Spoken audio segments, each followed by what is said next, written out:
ഇന്ന് നമ്മുടെ വിഷയം എന്ന് പറഞ്ഞു കഴിഞ്ഞാൽ അരുണിമയെക്കുറിച്ചാണ്. അരുണിമയെ നിങ്ങൾക്ക് എല്ലാവർക്കും അറിയാമായിരിക്കും. സോഷ്യൽ മീഡിയയിൽ ഇന്ന് സജീവമായി കൊണ്ടിരിക്കുന്ന ഒരു വിഷയമാണ് അരുണിമയുടെ അമേരിക്കൻ യാത്രയെക്കുറിച്ച്. അതിനെക്കുറിച്ച് നമ്മളിന്ന് ഡിസ്കസ് 4 വർഷമായിട്ട് എനിക്കറിയാം. ഞാൻ US വരുന്നു എത്ര വിസ കൊടുക്കുന്നതിന് മുന്നേ തന്നെ വിസ കൊടുക്ക് എന്നാ US വരുന്നത് അങ്ങനെ പറഞ്ഞ് വിളിക്കുന്ന ഒരു പാവം പുള്ളിയായിരുന്നു. പക്ഷെ മക്കളൊക്കെ ഇങ്ങനെയാണ് സ്വന്തം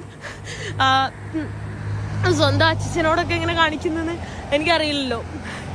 എന്തായാലും ഇവിടെ എന്താ ചെയ്യേണ്ടതെന്ന് എനിക്കറിയില്ല. ഞാനിപ്പോൾ ഇവിടെ നടുറോട്ടിലേക്ക് ഇവിടെ ആണെങ്കിൽ ഇപ്പോൾ മഴയും നല്ല തണുപ്പൊക്കെയാണ്.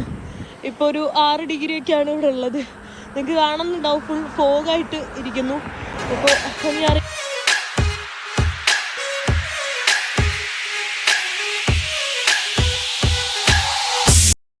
ഹായ് നമസ്കാരം. നിങ്ങൾക്കേവർക്കും നിഹാസ് ബല്ലു എന്നെൻ്റെ യൂട്യൂബ് ചാനലിലേക്ക് ഹാർദവമായ സ്വാഗതം.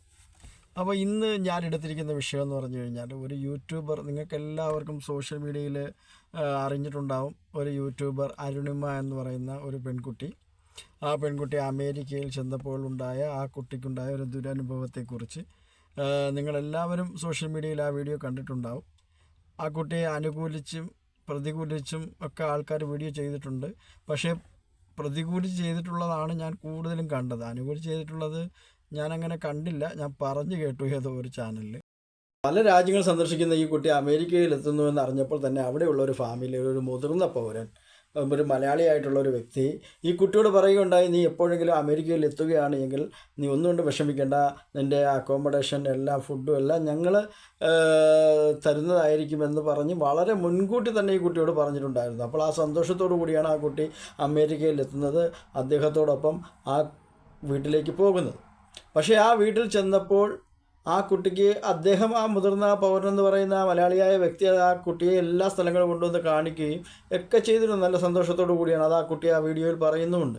പക്ഷേ ആ വീട്ടിൽ ആ മനുഷ്യൻ വാടക കൊടുത്താണ് താമസിക്കുന്നതെന്ന് ആ കുട്ടിയുടെ വീഡിയോയിൽ നിന്ന് നമുക്ക് മനസ്സിലാക്കാൻ പറ്റി. അപ്പോൾ ഒരു വീട്ടിൽ, സ്വന്തം വീട്ടിൽ അല്ലെങ്കിൽ സ്വന്തം മക്കളുടെയോ പേരക്കുട്ടികളുടെയോ കൂടെ വാടകയ്ക്ക് താമസിക്കുന്ന ഒരു വ്യക്തിയുടെ അവസ്ഥ നമുക്ക് മനസ്സിലാക്കാൻ പറ്റും. അപ്പോൾ ഞാൻ പല വീഡിയോയിലും കണ്ടപ്പോഴത്തേക്ക് പല വീഡിയോകളിലും അങ്ങനെ സംഭവിക്കുന്നുണ്ട് എന്ന് പറയുന്നുണ്ട്. പക്ഷേ നമ്മുടെ കൾച്ചറിന് അല്ലെങ്കിൽ നമ്മുടെ മലയാളികളുടെ കൾച്ചറിന് ചേർന്നൊരു സംഭവമല്ല എന്നാണ് എൻ്റെ ഒരു അഭിപ്രായം. നിങ്ങളുടെ അഭിപ്രായം എന്താണെന്ന് എനിക്കറിയില്ല. കാര്യം സ്വന്തം മാതാപിതാക്കൾ, ഇത്രയും വളർത്തി വലുതാക്കിയ മാതാപിതാക്കൾ, അതുപോലെ തന്നെ മുത്തച്ഛനായാലും മുത്തച്ഛയായാലും അവരുടെ കയ്യിൽ നിന്ന് വാടക വാങ്ങിയിട്ട് സ്വന്തം വീട്ടിൽ താമസിപ്പിക്കുന്ന ഒരു സംസ്കാരം അത് ഒരിക്കലും മലയാളിക്ക് ഭൂഷണമല്ല. അമേരിക്കക്കാർക്കൊക്കെ അങ്ങനെയൊക്കെ ഉണ്ടാകുമായിരിക്കും, പക്ഷെ അതൊരിക്കലും മലയാളികൾക്ക് ഭൂഷണമല്ല എന്നാണ് എൻ്റെ ഒരു എളിയ അഭിപ്രായം. ഈ അമേരിക്കൻ പൗരൻ്റെ ഫാമിലി പറയുകയുണ്ടായി, അരുണിമ ഈ പ്രായത്തിൽ ഒറ്റയ്ക്ക് ഈ വിദേശ രാജ്യങ്ങളെല്ലാം സന്ദർശിക്കുന്നത് ഈ മാതാപിതാക്കൾ അനുവദിച്ചു കൊടുത്തല്ലോ, അത് ഭയങ്കരമായൊരു തെറ്റാണ്. ആ കുടുംബം ആ കുട്ടിയോട് ചെയ്യുന്നതും തെറ്റാണ്, ധാർമ്മികതയ്ക്ക് നിരക്കുന്നതല്ല എന്നൊക്കെ പറയുന്നുണ്ട്. അപ്പോൾ സ്വന്തം പിതാവിനെ അല്ലെങ്കിൽ സ്വന്തം പിതാവിൻ്റെ അച്ഛനെയോ അല്ലെങ്കിൽ മാതാവിൻ്റെ അച്ഛനെയോ സ്വന്തം വീട്ടിൽ റെൻറ്റിന് താമസിപ്പിക്കുന്നത് എങ്ങനെ നിങ്ങൾ ന്യായീകരിക്കും എന്നാണ് എനിക്ക് ചോദിക്കാനുള്ളത്. പുള്ളിക്കാരൻ ഭയങ്കര ഭാവമാണ്. നിങ്ങൾ ഇനി വീഡിയോ കണ്ടിട്ട് ആള് മോശമായി ചെയ്തതെന്ന് ആലോചിക്കുമല്ലോ എന്ന് ഓർത്തോണ്ടാണ് ഞാൻ ഇത്രയും പറഞ്ഞത്. കാരണം ആള് പറയുന്നത്, പുള്ളിക്കാരൻ എൻ്റെ അടുത്ത് വന്ന് പറഞ്ഞത്, അതായത് സ്വന്തം അമ്മയുടെ അച്ഛൻ ഇവിടെ റെന്റിനാണ് താമസിക്കുന്നതെന്നാണ് പറഞ്ഞത്. അതായത് മേ ബി അമേരിക്കയിലെ കൾച്ചർ അങ്ങനെ ആയിരിക്കും, ഇവിടെ ജനിച്ചു വളർന്ന മലയാളീസും അല്ലെ അങ്ങനെ ആയിരിക്കും കൾച്ചർ. എന്തായാലും ഞാൻ ഈ വീട്ടിലിരുന്നാണ് താമസിച്ചത്. അപ്പോൾ എന്താ പറയുക, എനിക്ക് ഭയങ്കര എന്നെ ഇറക്കി വിട്ടാലല്ല എനിക്ക് വിഷമം. കാരണം ആ പുള്ളിക്കാരൻ എൻ്റെ അടുത്ത് അത്രയും ഭയങ്കര സ്നേഹത്തോടാണ് എൻ്റെ അടുത്ത് സംസാരിച്ചിട്ടുണ്ടായിരുന്നത്. അത്രയും ആളെന്നെ ഇന്ന് 70 വയസ്സുണ്ട്. ആ 70 വയസ്സുള്ള ആളെന്നെ ന്യൂയോർക്കെല്ലാം കറക്കാനെല്ലാം കൊണ്ടുപോയി. ഞാനങ്ങനെ സ്ഥിരമായിട്ടൊന്നും ഈ കുട്ടിയുടെ വീഡിയോ കാണുന്നതല്ല. ഇടയ്ക്കിടയ്ക്കൊക്കെ ഇങ്ങനെ നമ്മൾ ചാനൽ സെർച്ച് ചെയ്ത് പോകുമ്പോഴത്തേക്ക് ചില വീഡിയോകളൊക്കെ ഞാൻ കാണാറുണ്ട് എന്നുള്ളതല്ലാതെ സ്ഥിരമായിട്ട് ഈ കുട്ടിയുടെ വീഡിയോ കാണുന്നതല്ല. അപ്പോൾ ഈ കുട്ടിയെക്കുറിച്ച് അമേരിക്കയിലെ ആ വീട്ടുകാർ ഈ കുട്ടിയെ അവിടെ നിന്ന് ഇറങ്ങിപ്പോയതിന് ശേഷം പരാതിയായിട്ട് ചില പരാതിയായിട്ട് ചില പ്രസ്താവനകളൊക്കെ നടത്തിയിട്ടുണ്ട്. അപ്പോൾ അത് ഒരു യൂട്യൂബിലല്ല വന്നിട്ടുള്ളത്, മനസ്സിലായില്ലേ?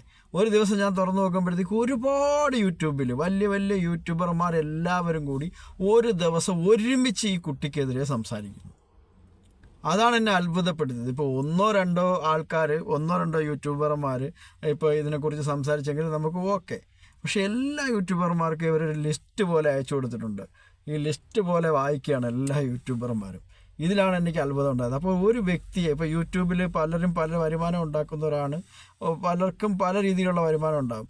ഇപ്പോൾ അത് അവരുടെ കഴിവിനനുസരിച്ചാണ് അവർക്ക് വരുമാനം ഉണ്ടാകുന്നത്. ഇപ്പോൾ ഇങ്ങനെ ഉണ്ടായി വലിയ ടോപ്പിലെത്തിയ പലരെയും ഇടിച്ചു താഴ്ത്താൻ വേണ്ടി, അവരെല്ലാം തകർത്ത് തരിപ്പണമാക്കാൻ വേണ്ടി നമ്മുടെ ഈ യൂട്യൂബിൽപ്പെട്ട ഒരുപാട് ആൾക്കാർ ശ്രമിക്കുന്നു എന്നുള്ളതിന് പല ഉദാഹരണങ്ങളും മുമ്പുണ്ടായിട്ടുണ്ട്. അതുപോലത്തെ ഒരു ഉദാഹരണമാണ് ഇപ്പോഴിവിടെ സംഭവിച്ചുകൊണ്ടിരിക്കുന്നത്. മനസ്സിലായല്ലേ? വലിയ വലിയ യൂട്യൂബർമാർ എല്ലാം കൂടെ ഒറ്റക്കെട്ടായി നിന്നുകൊണ്ട് ഈ കുട്ടിക്കെതിരെ സംസാരിക്കുന്നൊരു സംസാരം. അപ്പോൾ ഞാനൊന്ന് ചോദിച്ചോട്ടെ, ഒരാൾക്ക് ഇപ്പോൾ ഞാൻ തന്നെ ഇപ്പോൾ ഒരു സ്ഥലത്തേക്ക് പോകുമ്പോഴത്തേക്ക് എന്നെ ഒരാൾ സ്പോൺസർ ചെയ്യുന്നു. നിങ്ങൾക്ക് 5 ദിവസം എൻ്റെ വീട്ടിൽ വന്ന്, അത് വർഷങ്ങൾക്ക് മുമ്പേ ഈ കുട്ടിയെ വിളിക്കുന്നതാണ്, നിങ്ങൾ അമേരിക്കയിലെത്തുമ്പോൾ എൻ്റെ വീട്ടിൽ വന്ന് താമസിക്കണമെന്ന് പറഞ്ഞ് അദ്ദേഹം വിളിച്ചുകൊണ്ടിരിക്കുകയാണ്. അദ്ദേഹത്തിന് ആ വീട്ടിലൊരു പവർ ഇല്ലായിരുന്നുവെങ്കിൽ അദ്ദേഹം വാടക കൊടുത്താണ് അദ്ദേഹം അവിടെ താമസിക്കുന്നതെങ്കിൽ അദ്ദേഹം എന്തിന് ഈ കുട്ടിയെ വിളിക്കേണ്ട കാര്യം?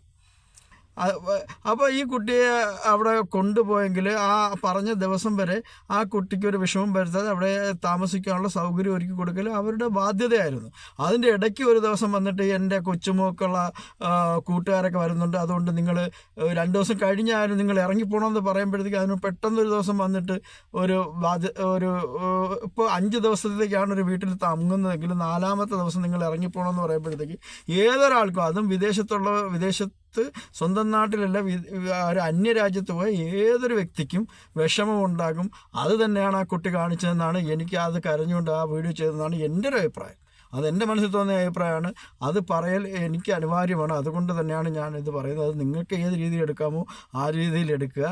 എൻ്റെ ഒരു അഭിപ്രായം പക്ഷേ ഈ യൂട്യൂബർമാരെല്ലാവരും കൂടെ ഒരുമിച്ച് ഒരാളെ, ഇപ്പം യൂട്യൂബിലെ വരുമാനം എന്ന് പറഞ്ഞു കഴിഞ്ഞാൽ ഇപ്പോൾ ആർക്കും യൂട്യൂബിന് പ്രത്യേകിച്ച് ആരടുത്ത് വലിയ മമതയൊന്നുമില്ല.